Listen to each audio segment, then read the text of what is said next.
yo, it's your boy Ancient Albatross here again with the Cypher Unlimited crew. We have our usual suspects of Spiggs 18 or Anthony. We have Alpha Dean or Simply Dean.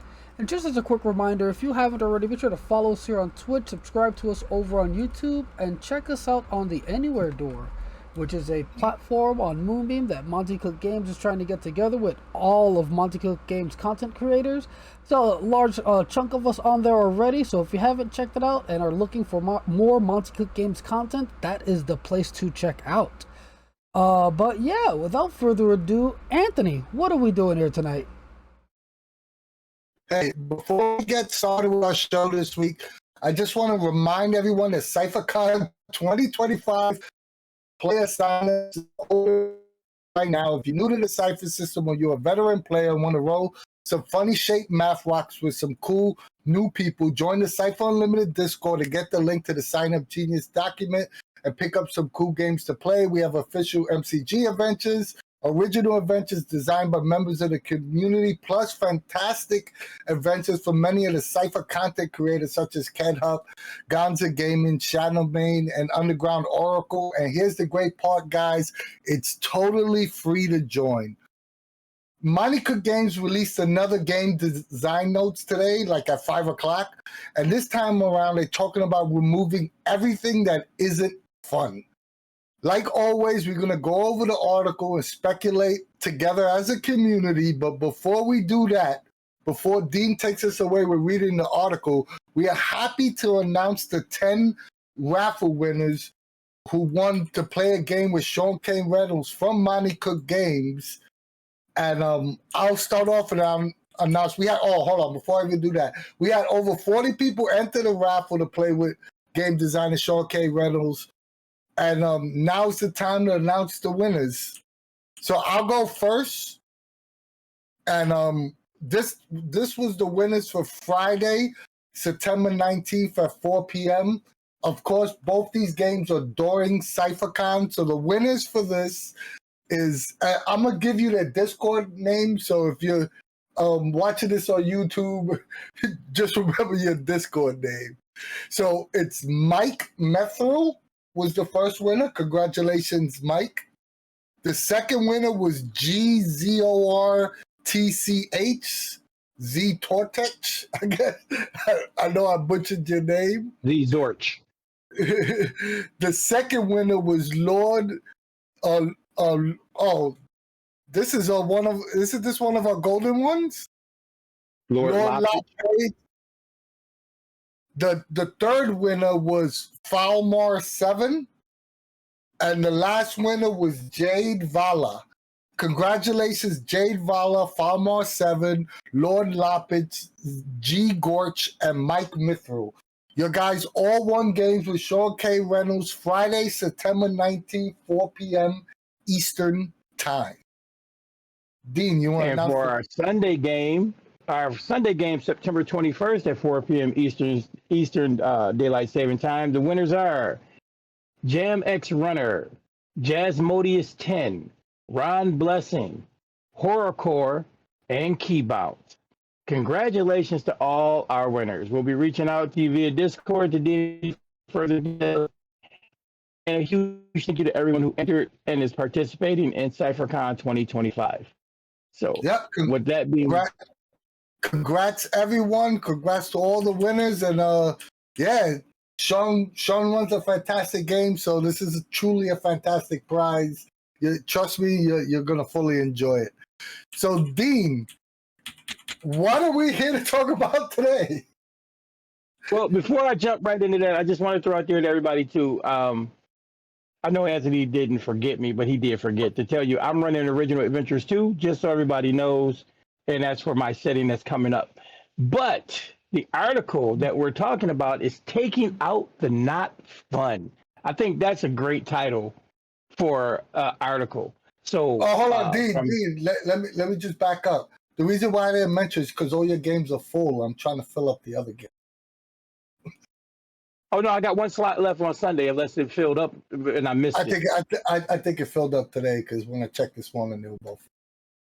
Oh, nice. All right. Well, I guess I can't run anymore. At any rate, guys,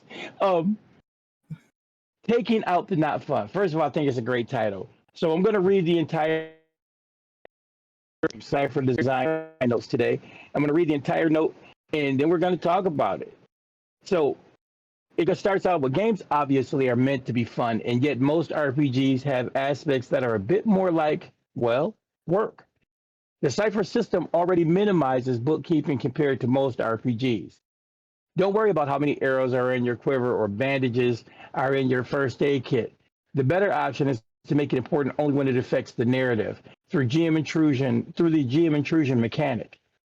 In a running gun battle, you realize you've only got one bullet left, so you better make that last shot a good one. Or you're exploring a creepy basement and the batteries in your flashlight start to falter at just the wrong time. Meeting the needs of the narrative rather than tracking bullets or battery use gives you more engaging results with less paperwork.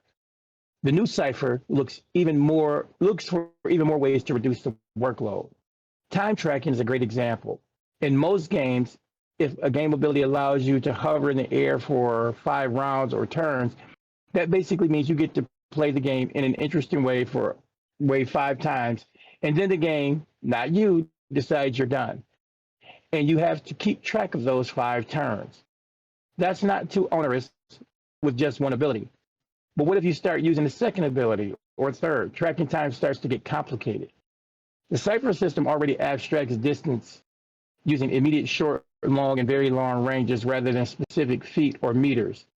The same philosophy, it turns out, is great for time tracking, and even better if it gives players the agency to affect the duration, much like Ever gives them agency in affecting the success of their actions. In the new Cypher, most durations last until you take your next 10-minute or longer recovery action. Recovery actions are used to restore points you've spent from your pools, so they are important, but the players decide when they happen, not the rules, and not the GM. This way of ending duration simplifies the situation. When multiple powers are in effect, they all have the same endpoint, and it means players are often faced with interesting decisions. Do I get my points back, or do I try to go without a bit longer so I can have my effects stay active? You might really want to just keep flying, or be fire resistant, or be extra strong all day long, but the cost is not replenishing your pools. Of course, just like those arrows, batteries, and bandages, a GM intrusion can bring a power duration to an unexpected end. In the same way the rope phrase when the movie hero is climbing it, or they only have one match left to get the fire started, they can find that a power comes to an end just when it's most interesting in the story. Better narratives, more fun, less bookkeeping. Cypher is designed to reduce the aspects of RPG gameplay that slow things down and just aren't fun. Tracking time is a good example. Most ability durations are no longer based on the amount of in-game time, but instead expire at the next 10-minute or longer recovery action. Of course, they're still subject to GM intrusions. This gives players additional agency and sometimes interesting decisions to make. Provide another tool for tense, engaging narratives, and it is simpler and less not fun than ever. I really like this one. I really like this article. This is adding a layer, and I think it's directly responding to conversations being had on the server currently. For like the last 3 days, it's been pretty active, and we're both. It seems to me that we're starting to see 2 camps. For those that don't know, on the Cypher Unlimited server, we created a channel, basically where everyone is just venting and talking about everything that's going on with these design diaries. And the speculation train, we added speculation train rails onto that channel. And for the record, this was actually encouraged by MCG itself. They reached out to us and said, hey, it's hard for us to keep track of multiple channels. Is it possible, can we have one channel where all the discussion is happening? And that's been, for the last 2 or 3 days, this has been a hot topic of discussion. Is all the new rules adding an additional layer of crunch or bookkeeping to Cypher System and in turn to the new Cypher, right? And I think this is a direct response from MCG about that very topic. See, again, I think what we've been saying, what I've been saying, is that what Monty's doing is a walk down the road of philosophy more so than just making changes. His design philosophy. He's showing methods and ways that the system may seem to have additional dials, but those dials are going to control a whole lot more than, so you don't need, it won't be like an extra added layer. It'd be just like he said, ease is taking the not fun thing. So like, and I think the idea of abstracting time like that, putting it in the player's hands is going to be kind of fun, especially like he said, with recovery rolls and so on and so forth. Because after that initial, that one action recovery. Chat and Dean, correct me if I'm wrong. So I'm assuming that this is going to apply to everything, right? As in abilities that have a time limit, ciphers that have a time limit, artifacts that do something within a time limit. All that is now going to be abstracted, correct? That's what it reads to me. That's the way I'm reading it. I'm reading it. It's basically that it's saying, basically, when you have anything that has a duration, you're more or less in control of it as a player, other than the GM deciding to throw in a GM intrusion to add some tension. And I'm think of it through this lens. So you're playing. So yeah, you can get away with that one action recovery roll. But boom, after that, you're on your own. So now, I really like this. Me too. I really, really, really like this. Just a couple of points that I'll be remiss if I don't bring up. Right, one that it's gonna require now revision of on a ton of things. A ton of ciphers, because now. I mean, it's not much of a revision as in like you need to, like anything that has a time limit on, you're gonna have to, as a GM, you're gonna have to remind players, hey, don't worry about the time limit. It's until your next rest, right? So until your 10-minute rest, yeah, your next 10-minute rest. Is it next 10-minute rest or your next rest? It says tracking. Time is a good example. Most ability durations are no longer based on the amount of in-game time, but expire at the next 10-minute or longer recovery action. So 10-minute, 1 hour, 10 hour. Okay. So that's going to happen. The only one that I see not affecting it is your immediate, your one action recovery. Oh, but so that's really cool. So that means that in a combat, like say you have a cipher that gives you flight, you could still take your immediate recovery roll and still maintain flight. Right. But after that, all bets are off. Now you're at the subject. So I mean, that's kind of cool. You think about it, that's another example of what I like. You remember the cipher, my Dig Deep Old Man cipher? That's another example of that. You getting that second when you're still functioning, but it ain't gonna last forever. So I'm digging this. I mean, I can see a lot of different applications for this abstraction of time. Jason brought up a great point that he wrote, although if you're not in a combat intensive game, this could leave something in effect literally for days. What if they never use a recovery roll? And there's some ability. You have GM intrusion to mitigate that. Yeah. Mitigate it. I mean, and here's the thing. Sometimes it probably was not a big deal if you let a person keep something going for days, because at the end of the point, you think about it, or with that abstraction, okay, you can always say, what, you can maintain this for days on end, but what, every day that you use it, what, you're going to give up 3 points in a specific pool. You could do there. Like I said, there are ways to mitigate this from it becoming game breaking or too much for a player to get away with. Their methods. Like I said, I've got a ton of ideas on how to use this abstraction already just from reading the article. Yeah, and Jason even autocorrected himself because he said it could be your next recovery roll or sleep. It's like what you said. Sometimes, all right, Cypher System is more rulings over rules, and it's also just basic. Let's just be basic logic, right? Right. If your character falls asleep, he's losing whatever the ability he got. Right.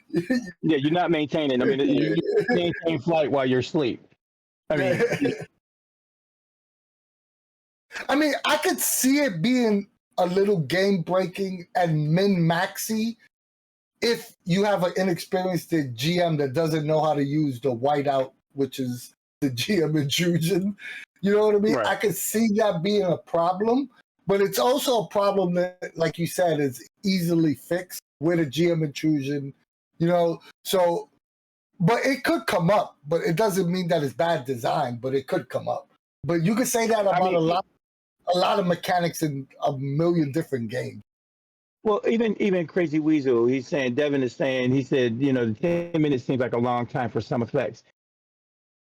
Again, I think it's all going to be contextual. I don't think any GM is going to let a player, get away with, I don't know, 10 minutes of something that could be game breaking.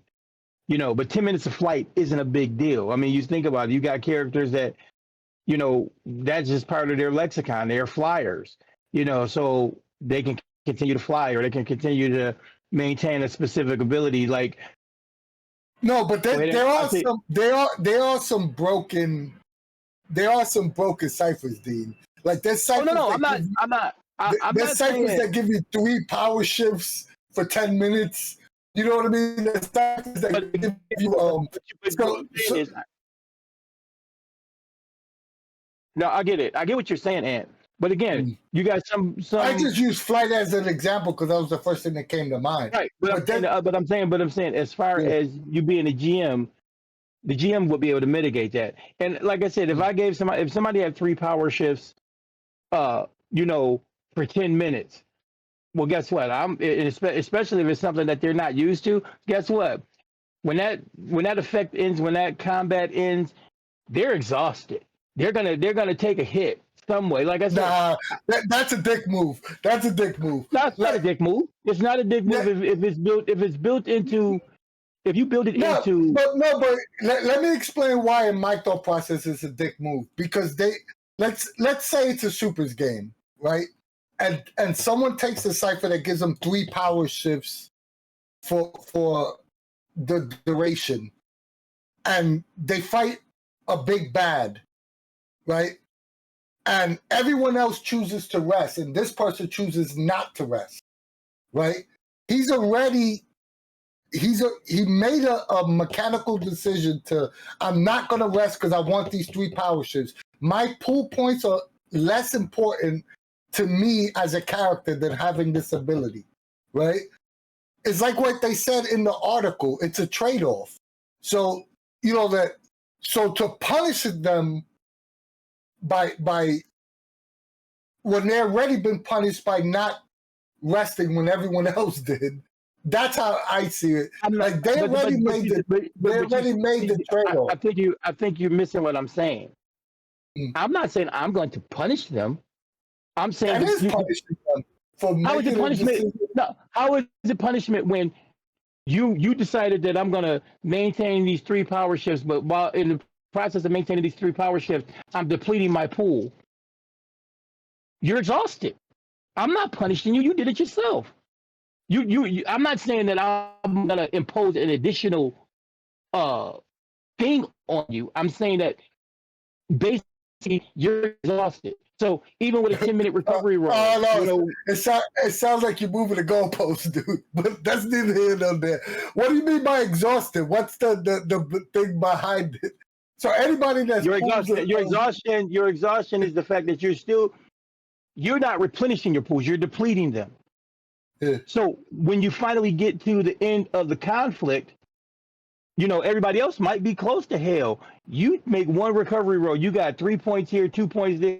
You are in a tough situation. And it's not like you can go and go, you know what I'm saying?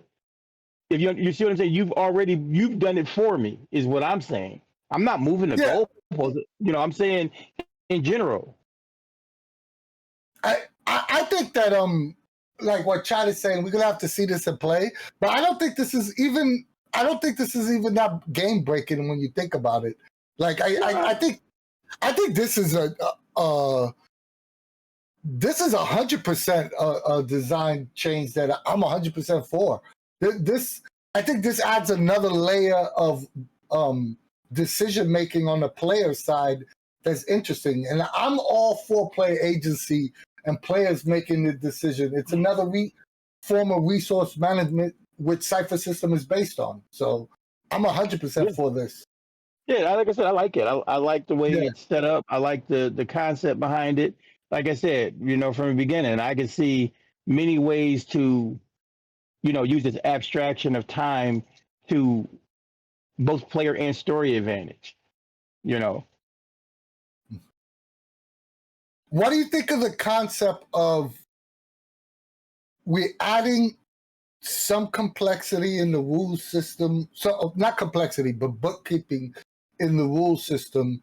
So from a design perspective, we hear the complaints, right? Either from the CU or from other sources, right? We hear the complaints coming from regulars of the system.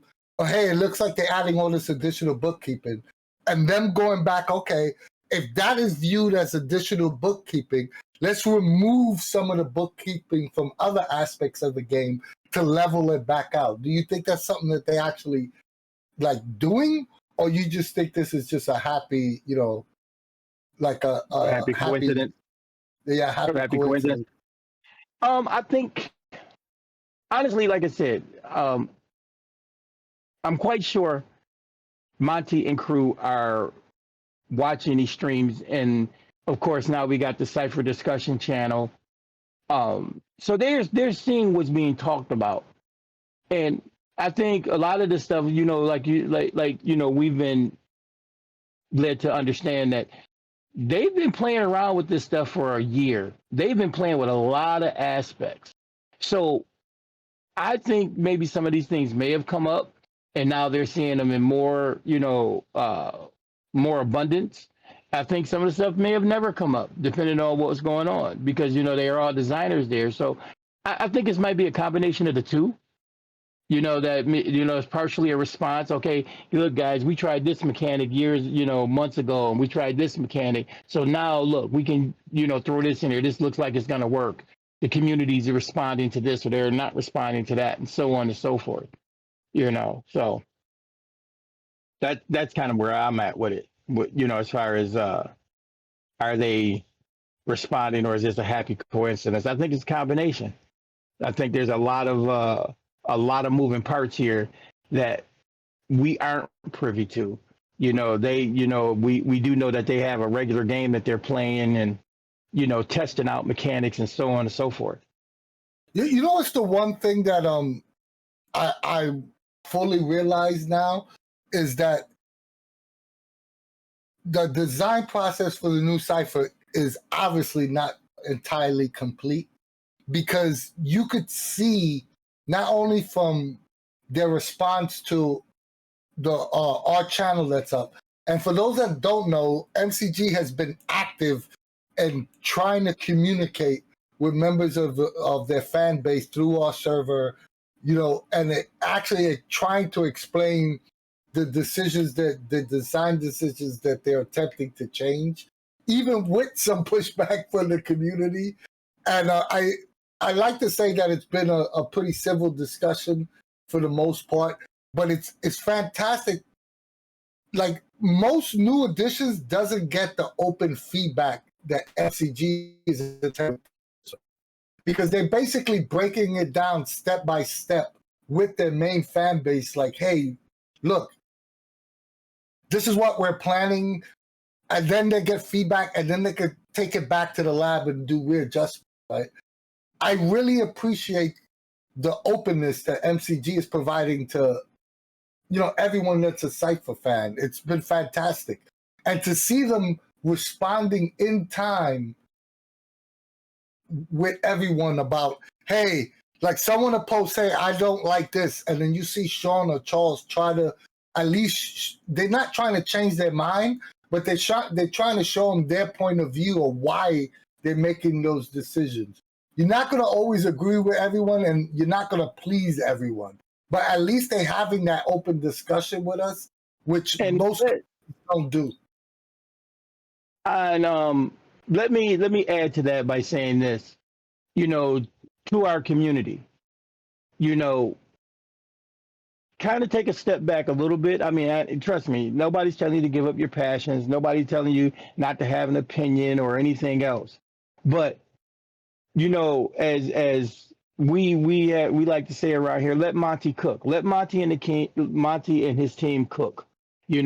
Because at the end of the day, I'm quite sure we're going to have a nice, cohesive, set of rules that we're going to be tweaking and manipulating and plugging and playing just like we do with the version right now. And we've got a vocal we got a vocal community, and we got some people more vocal than others. And let's remember that too, that we all have opinions. Some of my design philosophies may not be in complete alignment with MCG, just like some of yours may not.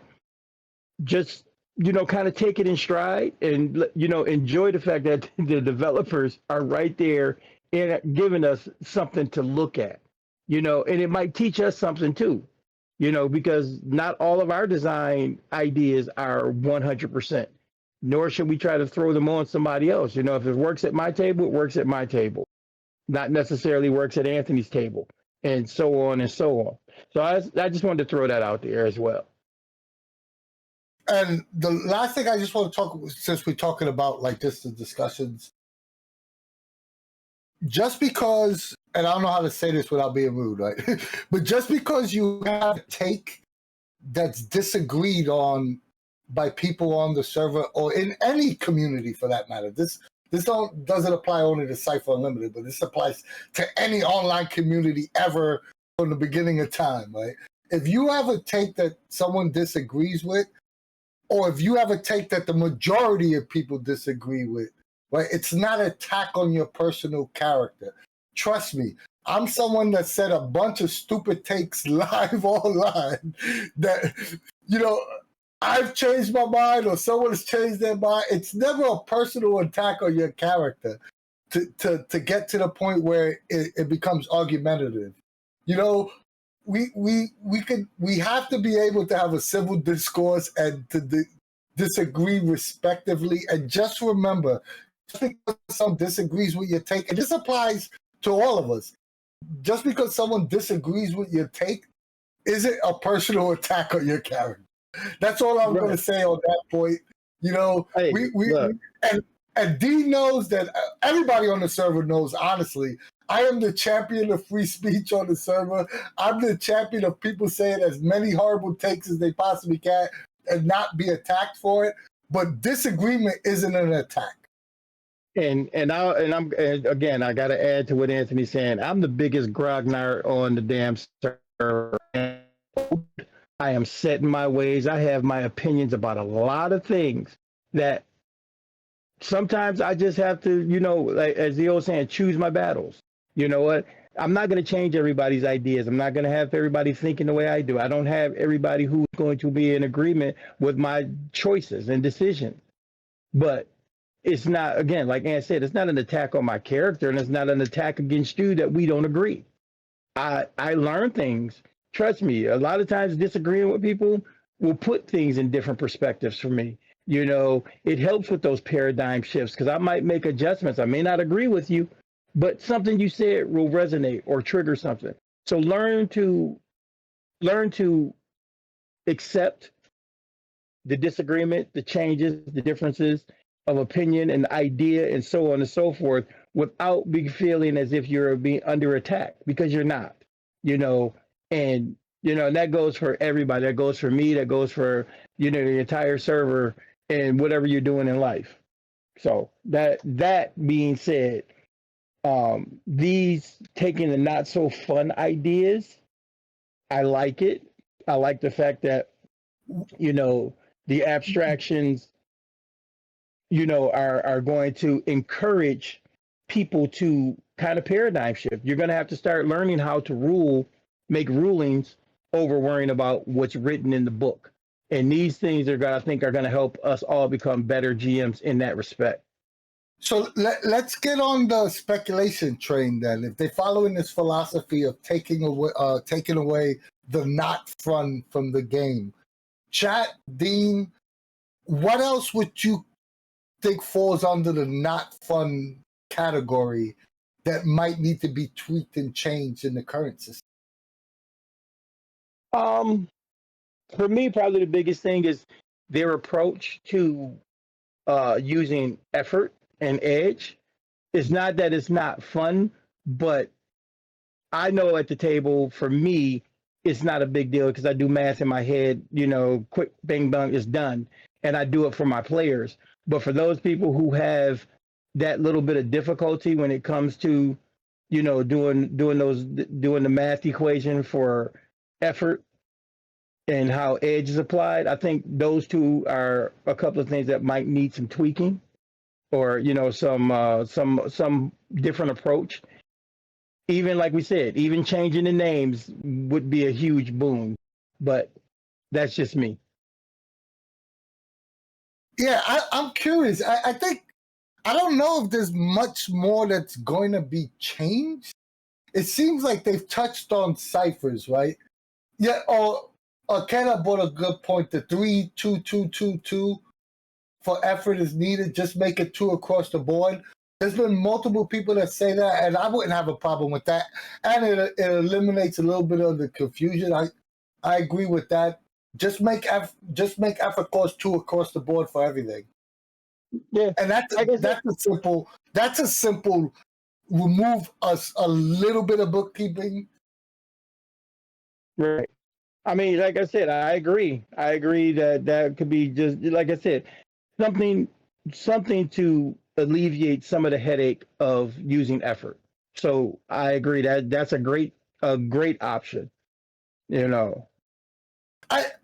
I keep on saying this. I said this the last two, but I think all the major changes are probably done, unless they holding something for the end that we don't, we can't think of. But I think that I'm not expecting another major change, if that makes any sense. It does, but in the same breath, what would you consider another major change? I mean, that's kind of the point, because Cypher didn't have Cypher's rules in general. The stuff that they're doing now with the rules, these abstractions that they're throwing out, these are things that I know, we've played with, maybe not in the same term, but I remember I ran a game where they had to defuse a bomb, and I used a time abstraction, just for that particular game. But now it's coming across the board, so I don't know. I mean, what would we consider another major tweak or change to the system? The only one that I could see is what you said. If they turn around and change the way effort and edge works, is probably the only one I could think of. But for the sake of this discussion, right, and the video, let's break down what changes have occurred already. All right, and correct me if I get anything wrong, right? The wound system and how points are no longer coming off of your stat pools. That's one, right? The way armor works is 2, right? Mm-hmm. The types going out of the window, and the types are going to be focused according to genre. That's 3. Am I missing anything? No, so far so good. That's the only 3 I could think of. And now time abstraction. Yeah, and now time abstraction that ciphers and abilities are no longer going to have a set time. They're going to be infinite until someone takes a 10-minute rest. Or further, because if you've taken your 10-minute rest, then it's your hour rest, then it's your 10-hour rest, and so on. So those are the only 4 major changes that we could think of, unless I'm missing something from chat. Am I missing anything?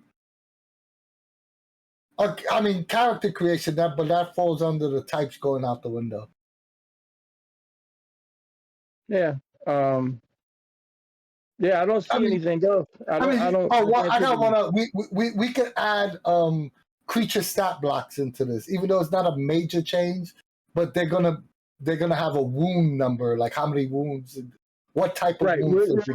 Remember, I think Charles said it in the last video that basically there's a 1 sentence piece of errata for all monsters they've come up with in order for the changes to monsters.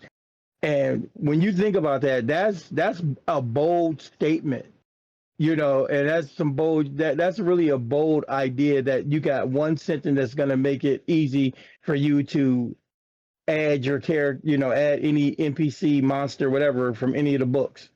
Oh, I forgot one change that actually is a huge change that created a huge kerfuffle on the server. The 6 changes that they go into 2 books.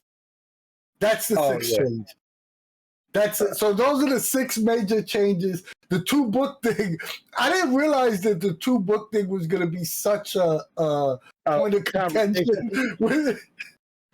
I mean, to be honest, and there's been points brought up on both sides that are valid. I'm not trying to demean anyone's points, but I had no idea that it was going to be this so divisive or so big of a decision.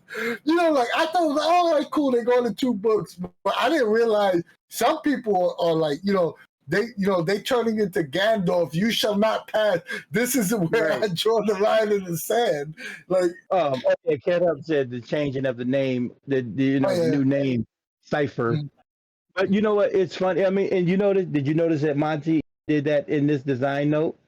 If you read it, he just referred, he says Cypher System starting out, but then he goes in the new edition of Cypher, nothing else, which is kind of cool. But yeah, did they change the dodge and block actions? Not yet. I don't think the basic. Huh? They did mention that in one of the past design things. I just don't remember. No, they mentioned how they would be. They mentioned how they were expanding how they could be applied. Not so much that they've changed how they work or changed any mechanics. They were talking about that for the wounds. Remember, they were saying how you could make an agile character who relied on speed to not get hit versus the tank who could just absorb damage and so on and so forth. But then there were those areas where, hey, the tank may not want to take that particular hit, or the speedster might say, hey, you know what, I need to sacrifice and take a blow. They were just talking about the applying of those abilities. I agree with Crazy Weasel. That kind of falls under the armor, them changing the armor, which allows you to add dodge or block. But I know they did mention it. So yeah, I mean, there's some major changes. There's about 6 or 7. I won't call them major, but changes. Like there's 6 or 7 changes. I don't foresee anything past this, because it's like what chat's saying. If they go any further than this, now you really have to have the discussion of how backwards compatible is it. Yeah, I mean, and I agree. I agree with that too. But like I was saying before, I think one of the biggest things this book is going to do is going to facilitate the paradigm shift. It's going to facilitate people, trying to look beyond just what's written on the page and start seeing application and start seeing, the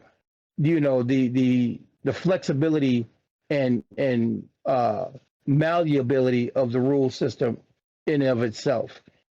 Start looking at it more like a toolkit versus looking at it as a set of rules. So that's my speculation. Yeah, in a way, I kind of agree with you. I think the catalyst for these changes were the white books and Magnus Archives. I think those were the two. Once again, he could be a stupid take, but personally, I think the catalyst for the new Cypher has been the toolkit format of the white books and Magnus Archives, the way they do combat and wounds, the way they did conflict, physical conflict, was the catalyst for all the changes to Cypher. Well, like we said, we've been privy to understand that they've been playing with this for over a year now. That's one. Two, Monty did say that a lot of stuff that he was doing was inspired by Magnus Archives. He made that mention as well. We already know the white books. If you paid attention to the white books, let's just look at, what was it? Stars of Fire was our first white book that we got our hands on. And if you look at Stars of Fire and compare it to, what was the last one we got? Neon Rain. You can just see an evolution in the book, those books themselves. The amount of tools that they are putting in those white books has, to me, increased exponentially. And I'm not taking anything from Stars of Fire, because Stars of Fire is phenomenal. You can do whatever the hell you want, in a sci-fi setting. But comparing that to what I looked at in Rust and Redemption, Neon Rain, or It's Only Magic, it's leaps and bounds different. And mind you, these are written by the same authors. Chad is bringing up a bunch of great points. Jason was mentioning how after 10 years, they got new ideas as designers. And let's be for real, right? In order for a company to grow, and what I mean by grow is expand beyond the existing fan base, right? Sometimes you got to change things and rearrange things. Like, you can't, it's the reason why every system gets updated. One, the designers want to implement new ideas and strategies into their game system. And two is, when you have a game, right, that's cool, and then you have as many fans as MCG has, let's be realistic. If we're going to say a ballpark figure, right, let's say MCG has 400,000. I think they have more than that, but let's say 250,000 fans, right? If you stay the same with the same rule set and don't ever change, you're gonna keep those 250,000 fans. But where does the growth come from? Where does the excitement from outside? Sometimes you gotta experiment and try new things, and I can't fault them for that. And I could disagree with some of the changes, but I can't fault them for trying. Oh no, I mean, like I said, I mean, it's like Jason and Ked both said. I just think MCG isn't afraid. They're not. Look, we know Monty is not afraid to push the envelope, to do something else, to do something different. I mean, literally, he walked away from D&D. He walked away from Wizards of the Coast, put out Numenera, and it blossomed into an entire company. And he's been doing nothing but innovating ever since then. This is the same guy right after the Satanic Panic that wrote the Book of Vile Darkness. Exactly. So he ain't afraid. He ain't afraid of no ghost. You know what I mean? What, you scared that this is a devil worshiping game? Guess what? I'm gonna drop a supplement that has nothing but devil gods. The Book of Vile Darkness. Yeah, But that's what I'm saying. When you sit there and you look at it, you look at the designers, look at the plethora of designers that he had. They all have their own style and flavor. They all have, unique talents that they meld into this awesome design group. So personally, I'm not worried about it. I'm not even, I mean, yeah, like we said, I mean, we learned stuff like the dark, like Jason brought up the Darkest House. People don't realize that the Darkest House was actually the catalyst, and this is from MCG people, was the catalyst for a lot of what goes on in Invisible Sun right now. That the house mechanics and all of that you have for Invisible Sun came from the Darkest House. Crazy. All right, before we go into a tangent, we only got a few minutes left. The last thing I want to bring up is that keep the speculation going, bring it over to the Cypher Unlimited Discord server. I really enjoyed having these conversations with the community. We could always agree to disagree, and it's okay to speculate. It's okay to disagree.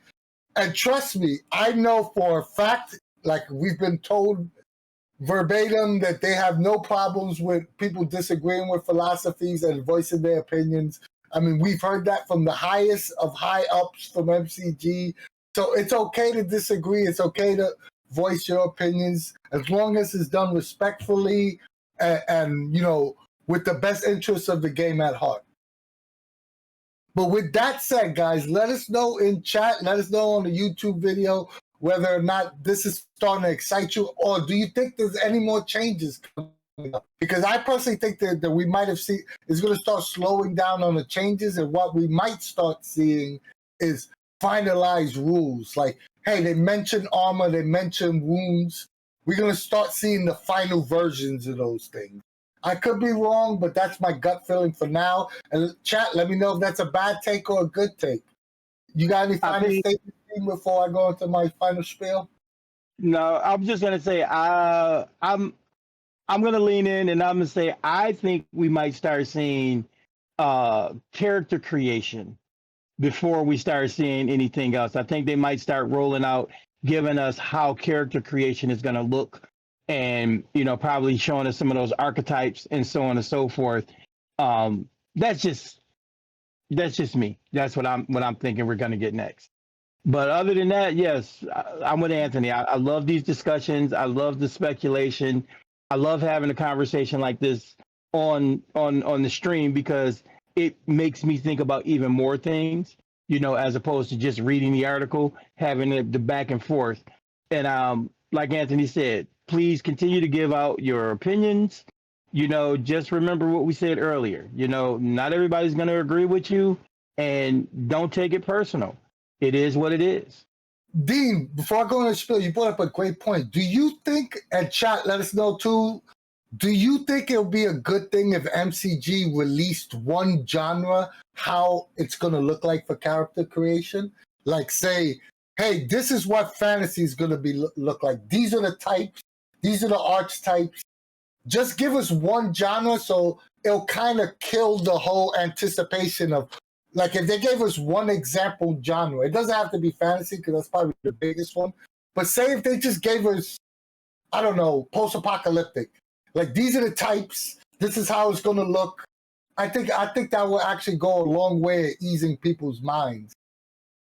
I think that's a brilliant idea, and I think you might be onto something. I mean, MCG has done less. Remember when they first put out the first primer? Yeah. That first primer was 17 pages, plus it came with pre-gens. Then they expanded it and gave us a whole adventure to go with it. So I think you might be onto something. I think that could be a huge, or even just give us a partial genre. Give us, hey, these are 3 of the archetypes, or here, 2 archetypes or whatever, and this is how you build them in this specific genre. So yeah, that's a good idea. All right, guys. I said it in the beginning of the video, but CypherCon player sign up is still live. You probably have 25 more days, 30 more days. But yeah, go. There's plenty of games. I know we all posted games; they filled up, but there's plenty of great Monty Cook games that are still looking for players. We also have Underground Oracle and Gonza Gaming, what you call Mystery Flesh Pit National Park, that's still looking for players. Both of those are 2 phenomenal settings, and they're going to be run by the actual designers themselves. So go to the player sign them and check it out. We really want to fill their games up, and they look freaking awesome.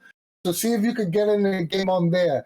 If you like us and you like what we do, join the Cypher Unlimited Discord server for all things Monty Cook Games. We have the largest fan-run Discord for everything MCG, but if Discord's not for you, join our Facebook group.